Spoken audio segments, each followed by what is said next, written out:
Well, I think there's two main reasons why. One is the Phoenix Chamber has been very aggressive in making sure that businesses are successful in Arizona. We really look at making sure there's good tax policies in place, that there's a low regulatory burden.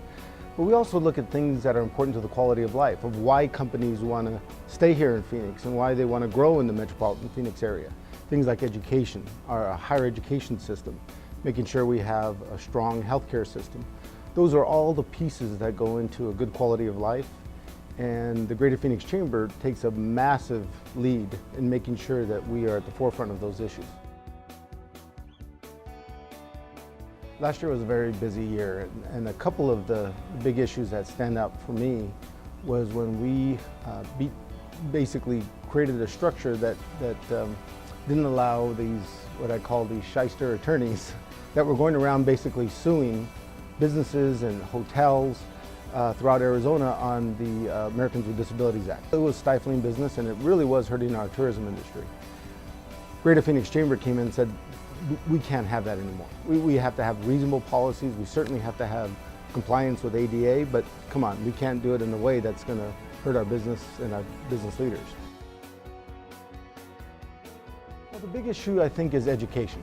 The governor has put forth a very strong package on how do we deal with more money for K-12, particularly for getting money to teachers, and that's been about priority.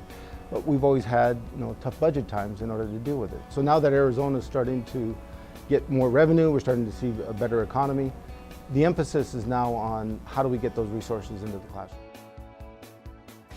Well, we cannot let people get elected that then have a policy of being anti-business. And I think, unfortunately, in some communities in Arizona, you have that situation. You have a situation where they don't listen to the business leadership. They don't listen to their respective chambers of commerce. I think the Greater Phoenix Chamber has been very effective, and not just at the state level, but even at local levels. The city of Phoenix is going to witness some massive changes that are going on. So being engaged in that is very important, in our ability to make sure that we have candidates that will work with us, and at the end of the day, promote those policies that we talked about earlier. Having a strong quality of life and making sure our business climate is productive.